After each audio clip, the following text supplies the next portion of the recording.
Équipés de dossards et de gants, ce sont bien des élèves du lycée Schweizgut à Sélestat qui ramassent les déchets aux abords de l'établissement en ce vendredi matin. Ils participent à une opération intitulée « Nettoyons la nature », lancée par une enseigne de la grande distribution. C'est la 22e édition de l'opération Nettoyons la nature, qui est organisée par les centres Leclerc.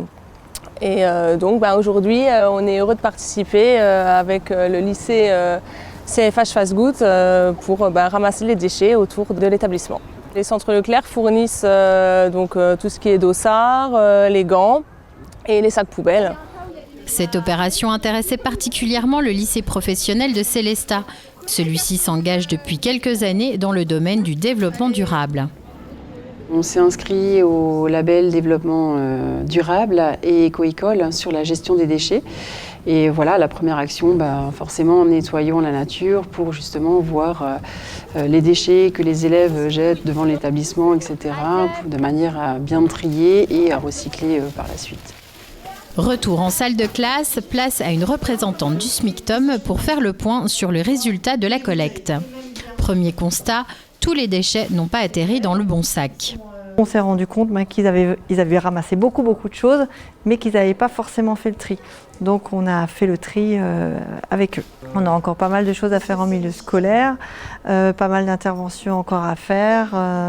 On a encore de beaux jours devant nous pour sensibiliser l'ensemble de la population. En tête du palmarès des déchets ramassés, l'incontournable mégot de cigarettes. Alors en majorité, ils ont retrouvé des mégots. Après, il y a eu ce genre de plastique. Ils ont retrouvé pas mal de plastique non recyclable, donc qui est destiné aux bacs gris ou des barres de céréales. Donc ça reste le même plastique, ça va dans le bac gris. Après, ils ont retrouvé quelques canettes qui, elles, sont destinées aux conteneurs jaunes. Ce grand nettoyage revêt aussi une portée pédagogique. Il permet aux étudiants, sans qu'ils n'y paraissent, d'aborder des notions mathématiques.